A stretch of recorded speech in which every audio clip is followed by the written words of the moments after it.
नमस्कार। श्री राम पीजी महाविद्यालय के यूट्यूब प्लेटफॉर्म पर आपका स्वागत है। मैं जे.आर. कडेला। आज अपने ज्योग्राफी की नेक्स्ट क्लास में बात कर रहे हैं। देखिए, आज जो हमारी क्लास होने जा रही है वो है BA first year, BA BEd first year plus में एमए प्रीवियस।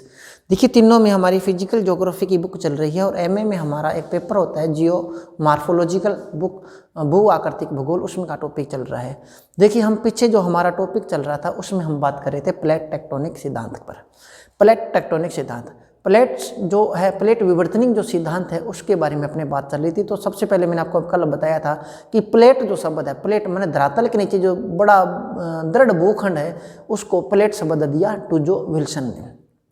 उसके बाद उसके ऊपर जो एक सिद्धांत के तौर पर काम किया हैरी हेस ने 1962 में। लेकिन मॉर्गन जो वैज्ञानिक था, मॉर्गन ने प्लेटों को बांटा है और मॉर्गन ने 6 बड़ी प्लेटें और 20 छोटी प्लेटों के अंदर बांटा था। 6 बड़ी प्लेटें, कई किताबों में 7 बड़ी प्लेटें आ जाती है, तो उत्तरी अमेरिका और दक्षिणी अमेरिका आप अलग अलग कर दोगे प्लेटें तो वो 7 हो जाएगी। आगे हम बात कर रहे थे, हमने छोटी और बड़ी प्लेटों के बारे में अध्ययन कर लिया था। आज हम बात करें प्लेटों के अंदर मूवमेंट कि प्लेटें कितने प्रकार की मूवमेंट करती है।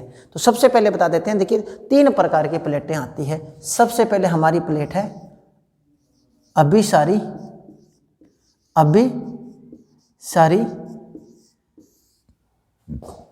या विनाशकारी प्लेट। दूसरी जो हमारी प्लेट है उसका नाम है, दूसरी जो प्लेट हमारी उसका नाम है अपसारी या रचनात्मक प्लेट। तीसरी जो हमारी प्लेट है ये हमारी हो जाएगी संरक्षी या रूपांतरण प्लेट। ये हमारी प्लेट है 3। ये हमारी पृथ्वी के अंदर जो भी नीचे गहराई में जो गति होती है प्लेटों की, उसके आधार पर बांटा गया है। देखिए, सबसे पहले बात करते हैं, ये जो प्लेट होती है अभिसारी जो प्लेट होती है, अभिसारी जो प्लेट है, अभिसारी प्लेट है, उसमें गति कैसे होती है। देखिए, अभिसारी जो प्लेट है इसके अंदर एक प्लेट जो है वो इधर जाएगी और एक प्लेट इधर जाएगी। मेरे कहने का अर्थ हो गया, दोनों की गति क्या होगी, आमने सामने होगी, ऐसे होगी। ठीक है, हम इसको ये कह सकते हैं, एक प्लेट बना सकते हैं। देखिए, एक प्लेट ये है और एक प्लेट ये है हमारी, और इसमें ये गति होगी, इसमें ये गति होगी। ठीक है, अब देखिए, अभिसारी प्लेट, अभिसारी प्लेट, अभिसारी प्लेट या इसको विनाशकारी प्लेट क्यों कहते हैं। देखिए, सबसे पहले बात करते हैं कि प्लेटों में गति जरूरी है। प्लेटों में गति होगी, क्यों होगी, क्योंकि हम धरातल के ऊपर जो दृढ़ भूखंड है, सियाला वाला जो पार्ट है वो सीमा पर तैरता है, सियाल वाला पार्ट है वो सीमा पर तैरता है। और जो स्वेस ने बताया था कि सियाल सीमा पर तैरती है, तो जो हमारा दृढ़ भूखंड है वो सीमा पर तैरता है और नीचे जो हमारे दृढ़ भूखंड है वो गति करते हैं। तो क्या होता है, देखिए, जब ये गति करता है, ये भूभाग गति करता है, तो क्या होती है, जब 2 प्लेटें आमने सामने माने एक दूसरे के पास में आती है, जब 2 प्लेट, मान लो एक प्लेट ये और एक प्लेट ये, अब ये 2 प्लेट है और दोनों के आमने सामने आएगी, दोनों पास पास में आएगी, तो क्या होता है, ये प्लेटें पास पास में आती है। अब क्या है, देखो आपको मैं बता दूं कि एक महाद्वीपीय प्लेट होती है और एक महासागरीय प्लेट होती है। अब महाद्वीपीय प्लेट हल्की होती है, महासागरीय प्लेट भारी होती है, क्योंकि उसके ऊपर भार ज़्यादा होता है, जल का भार ज़्यादा होता है, तो महासागरीय प्लेट जो भारी होती है। अब हो सकता है 2 प्लेटों में घनत्व अलग अलग हो, ठीक है, हो सकता है दोनों का जो साइज है वो अलग अलग हो, तो हो सकता है, तो माने 2 प्लेटों के जो समान घनत्व भी हो सकता है, भिन्न भिन्न घनत्व भी हो सकता है। तो जब 2 प्लेटें आमने सामने गति करती है तो भिन्न भिन्न घनत्व वाली प्लेटें आमने सामने आती है। जब 2 प्लेट, अब ये तो है नहीं कि ये कोई सामने से बस आ रही है, सामने से बस आ रही है, अपने भी बस लेके जा रहे हैं, सामने दिखाई दी तो अपने उसको लाइट दे दी, उसने साइड कर ली। ये तो एक क्या है, स्थलखंड है, तो एक भूखंड है, तो भूखंड है, तो ये आपसरी में हम कह सकते हैं ये आपस में चलेगी। जब ये चलेगी तो क्या होगा इसमें, अब देखो ये जो चट्टानें हैं चलेगी। अब एक प्लेट ये है और एक प्लेट ये है, ठीक है, इनमें से क्या होगा, एक तो हल्की होगी, हल्की, और एक क्या होगी, भारी होगी। ठीक है, एक हल्की होगी और एक भारी होगी। अब इनमें से मजबूत कौन होगा, भी भारी है जो बड़ी है, तो इसमें से क्या होगा, एक प्लेट जब ये दोनों पास पास में आएगी तो एक कारण क्या बन जाएगा, ये बन जाएगा कि भारी प्लेट तो ऊपर उठ जाएगी और हल्की प्लेट इसके नीचे चली जाएगी। हल्की प्लेट नीचे चली जाएगी और भारी प्लेट ऊपर उठ जाएगी। अब ये नीचे जाएगी तो ये जैसे नीचे मैग्मा में जाएगी, नीचे मैग्मा में जाएगी तो इस प्लेट का क्या हो जाएगा, विनाश हो जाएगा। क्या हो जाएगा, विनाश हो जाएगा, विनाश। तो विनाश हो जाएगा, तो इसलिए इसको कहते हैं विनाशकारी प्लेट, जिसमें प्लेटों का क्या होता है, विनाश होता है, इसलिए विनाशकारी प्लेट कहते हैं। अब क्या होता है, जब ये प्लेट नीचे आ जाती है तो ऊपर धरातल के ऊपर क्या बन जाएगा, एक गर्त बन जाता है। धरातल पर एक गर्त बन जाता है, जिससे क्या होता है कि अपने कह सकते हैं सेडिमेंट्स उसमें जमा होते रहते हैं और दबाव की वलन की क्रिया के कारण वहाँ पे पर्वतों का निर्माण होता है। तो हम अभिसारी प्लेट या विनाशकारी प्लेट, इसमें मैंने आपको बता दिया गति आमने सामने होगी, एक हल्की प्लेट होगी, एक भारी प्लेट होगी। ये हमारी हो सकता है भारी प्लेट हो और ये हमारी हल्की होगी, तो हल्की हमेशा नीचे आएगी। तो आगे बात करते हैं अभी विनाशकारी प्लेट। इसमें मैंने बताया था जब दो प्लेटें आमने सामने संचालित होती है तो अधिक घनत्व वाली प्लेट को कम घनत्व वाली प्लेट नीचे धंस देती है। देखिए ऊपर जो भारी प्लेट है और नीचे वाली जो प्लेट हल्की है उसको नीचे धंस देगी, और जहाँ धंसते हैं वो जिस स्थान पर धंसती है उसे अधोगमित क्षेत्र कहते हैं। क्या कहते हैं, अब इसका ये जो क्षेत्र है ना, ये जो क्षेत्र जहाँ पे वो पिघल जाती है, इसे कहते हैं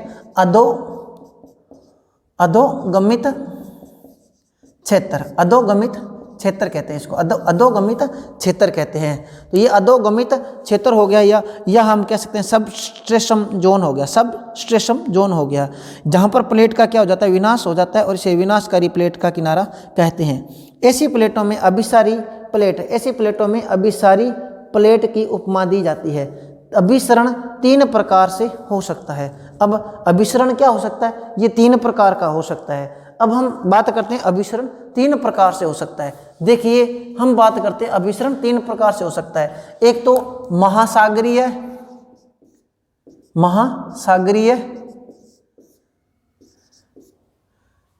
व महाद्वीपीय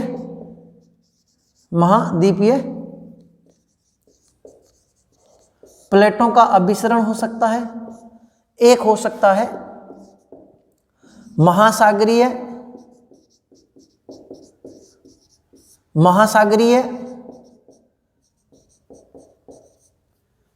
ठीक है, महासागरीय। और तीसरा जो है वो है महाद्वीपीय।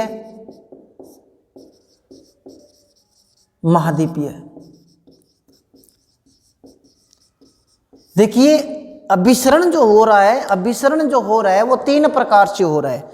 एक प्लेट ऐसी हो सकती है कि महासागरीय हो और एक प्लेट ऐसी हो सकती है कि महाद्वीपीय हो सकता है एक महासागरीय और एक महाद्वीपीय प्लेट हो। अब महासागरीय प्लेट का घनत्व क्या होगा, अधिक होगा, और इसका घनत्व क्या होगा, कम होगा। हो सकता है दोनों समान घनत्व हो, महासागरीय प्लस में महाद्वीपीय, ऐसा भी हो सकता है। तो इसमें क्या होगा, तो देखिए तो इसमें क्या होता है, जब ये प्लेटें ऐसी प्लेटों में ऐसी कंडीशन आ जाए तो देखिए हम क्या करते हैं कि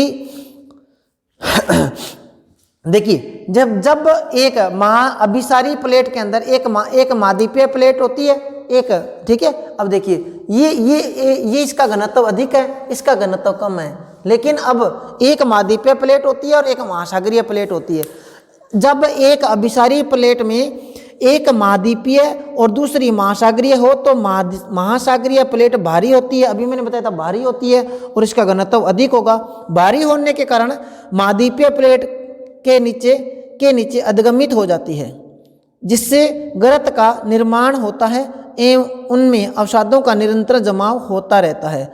अब देखिए जो भारी होने के कारण महाद्वीपीय प्लेट के नीचे अधिगमित हो गई, ठीक है।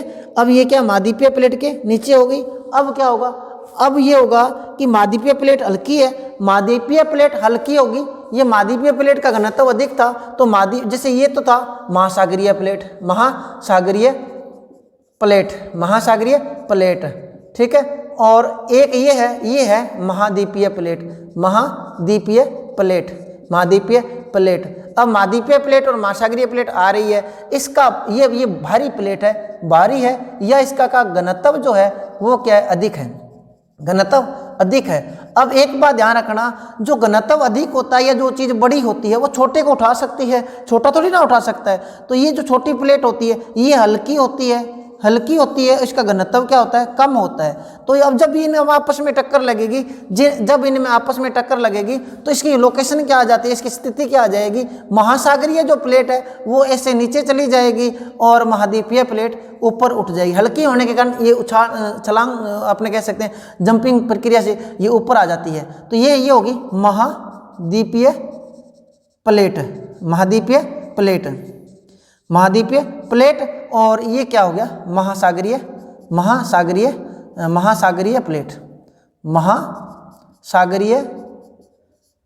प्लेट। तो ये महासागरीय प्लेट हो गई, ये ऊपर उठ गई, ये नीचे चली गई। तो ये जो नीचे जाके ये तो क्या हो जाएगा, खत्म हो जाएगी। इस प्लेट का क्या हो जाएगा, विनाश हो जाएगा।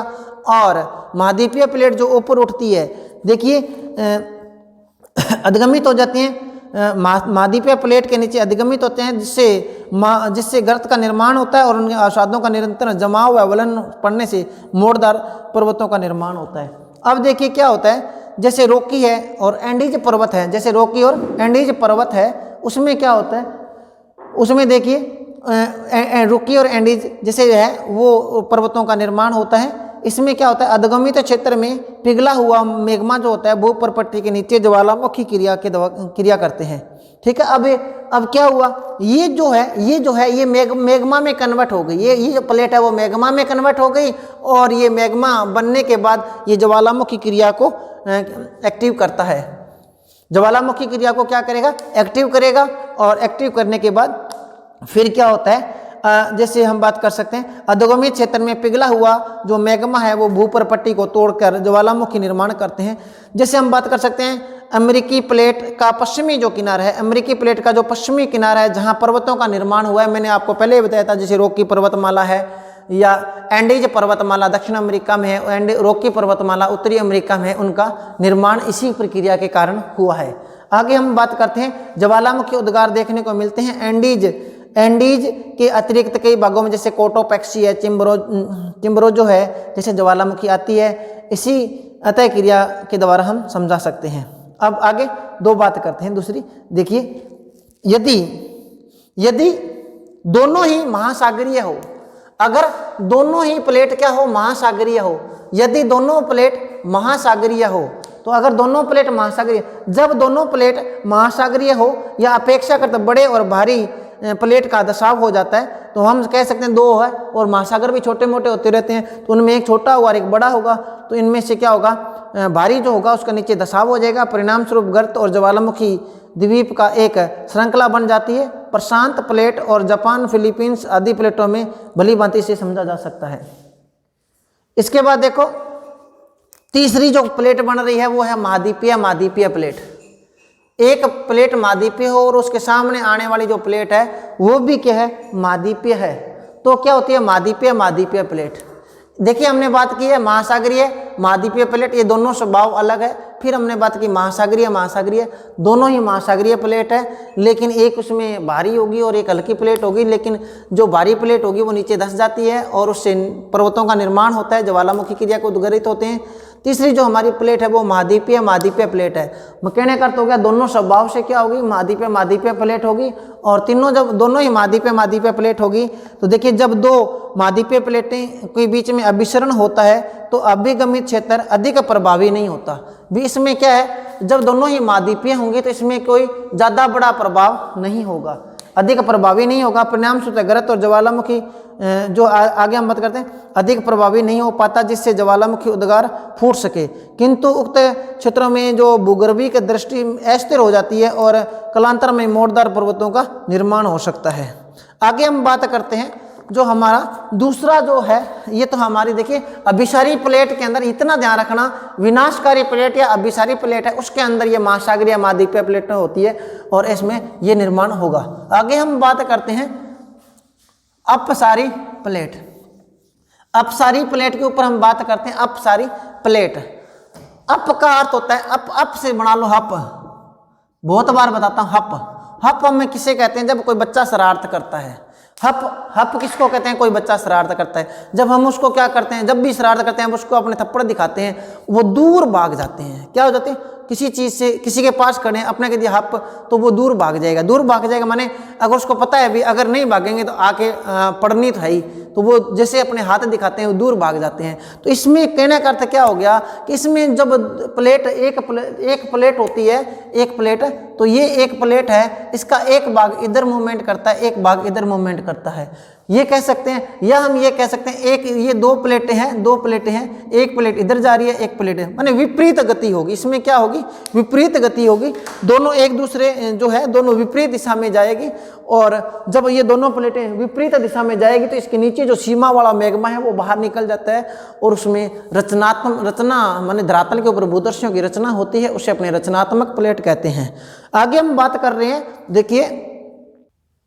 देखिए अपने बात कर रहे थे अभिसारी या रचनात्मक प्लेट। अभिसारी या रचनात्मक प्लेट में मैं आपको बता रहा था कि ये जो हमारी प्लेट है उसमें अप का अर्थ होता है, जैसे अपने बच्चे को अप कहते हैं, अप कहते दूर हो जाएगा, तो आप अप मत समझिए, आप उसको अप समझिए। और इसमें क्या होंगे? दो प्लेट, या तो हम कह सकते हैं एक प्लेट के दो विपरीत दिशा में भाग गति करेंगे, तो जब एक प्लेट के दो विपरीत भाग में गति करेंगे तो इसके बीच में क्या हो जाएंगे? भ्रंश का निर्माण हो जाएगा। जैसे जैसे ये दूर जाएगी, ये गैप जैसे जैसे खत्म होगा तो इसके बीच में क्या होगा? लावा निकलकर बाहर ऊपर आएगा और इसके ऊपर एक नई स्थलाकृति का रचना कर देगा, जिसे अपने कहते हैं रचनात्मक प्लेट। भिन्न भिन्न प्रकार की रचनाएं धरातल पर करता है तो रचनात्मक प्लेट। या हम कह सकते हैं दो प्लेटें दूर जाएगी तो इसके नीचे से जो मैग्मा पदार्थ है वो बाहर निकलता है तो रचनात्मक प्लेट होगी। हम इसमें बात कर रहे हैं, देखिए रचनात्मक प्लेट, जब दो समान या असमान घनत्व तथा मोटाई वाली प्लेटें एक दूसरे के विपरीत दिशा में गति करती है तब दोनों प्लेटों के मध्य एक दरार बन जाती है। दरार मैंने भ्रंश को बताया, एक दरार बन जाती है और दरार बन जाती है तो क्या होगा? देखिए इसमें एस्टिनोस्फीयर माने एस्टिनो जो स्फीयर हमारा है, यहाँ मैग्मा चैम्बर है, उससे मैग्मा, ठीक है, मैग्मा भूपृष्ठ पर आकर नई भूपर पट्टी का निर्माण कर देता है, जिसके कारण इसे रचनात्मक प्लेट कहते हैं या रचनात्मक किनारा कहते हैं। इस तरह की प्लेटों में अपसारी प्लेटें भी कहते हैं। इसका सर्वोत्तम उदाहरण है मध्य अटलांटिक कटक। देखिए मध्य अटलांटिक का कटक है जो इसका उदाहरण है, अपसारी का उदाहरण है। नीचे से मैग्मा आता है, उसके अंदर ही जमा हो जाता है, वो ठंडा हो गया। आगे बात करते हैं, देखिए रचनात्मक किनारा कहते हैं और इसमें जो मध्य अटलांटिक का कटक है इसका उदाहरण है। यहाँ से उत्तरी अमेरिकन जो प्लेट है और यूरेशियन और अफ्रीकन प्लेट अलग करती है। तीसरी जो हमारा आ गया, ठीक है, तीसरी जो आपसे ये पूछ सकता है महाद्वीपीय प्लेट, महासागरीय प्लेट या महासागरीय प्लेट किसका हिस्सा है, तो आप अभिसारी प्लेट के बारे में बात करोगे। अब है संरक्षी या रूपांतरित प्लेट। संरक्षी या रूपांतरित प्लेट क्या होती है? देखिए इस प्लेट में क्या होंगे? एक दो समान प्लेटें होगी और वो क्या होंगे? आपस में अपने किनारे पर आगे पीछे होती रहती है, ठीक है ना। ये क्या होती है? एक प्लेट होती है, एक प्लेट में आमने सामने गति नहीं होती, ना ही विपरीत होती है। मान लो ये दो प्लेटें हैं और इन दो प्लेटों में आगे पीछे यहाँ रगड़क लगती रहती है, किनारों पर ही रगड़क लगती रहती है। किनारों पर रगड़क लगते रहने के कारण जो होते हैं, इनके जो किनारे होते हैं वो टूट जाते हैं, ठीक है ना, टूट जाते हैं। इसे कहते हैं संरक्षी किनारा, ठीक है। और संरक्षी किनारा, अब संरक्षी किनारे में हम बात करते हैं, देखिए संरक्षी प्लेट किनारा, जो संरक्षी किनारे के सहारे दो प्लेटें बताती है मैंने, दो प्लेटें एक दूसरे के बगल में खिसकती है, जिसके कारण रूपांतरण भ्रंश का सर्जन होता है, ठीक है, रूपांतरण भ्रंश बन जाते हैं। यहाँ प्लेटों के किनारे के धरातलीय क्षेत्र में अंतर नहीं होता, यहाँ कोई धरातल के ऊपर कोई बड़ा अंतर नहीं दिखाई देता। इस प्लेट सीमा को शीहर सीमा कहते हैं। इसे इसलिए संरक्षी इसलिए कहा जाता है क्योंकि इस सीमा के सारे न तो किसी प्लेट का निर्माण होता है और न ही किसी प्लेट का क्षय होता है और न ही कोई नई क्रस्ट का निर्माण होता है। जैसे सान एंड्रियास फॉल्ट है कैलिफोर्निया के पास, वो इसका सर्वोत्तम उदाहरण है। तो देखिए हम कह सकते हैं इस प्लेट के अंदर जो संरक्षी प्लेट या रूपांतरित प्लेट है, यहाँ ना तो किसी प्लेट का विनाश होता है ना किसी चीज़ का निर्माण होता है। देखिए यहाँ रचनात्मक प्लेट में एक धरातल पे भूदर्शियों का नया निर्माण हो रहा था और विनाशकारी प्लेट में एक प्लेट विनाश हो रही थी। तो ये हमारी प्लेट की आज की जो हमारी क्लास थी वो थी प्लेटों के अंदर गति और प्लेटों के प्रकार, जो आज हमने किए हैं। कल हम आपको नेक्स्ट क्लास के अंदर मिलेंगे, तब तक के लिए धन्यवाद, शुभ दिन।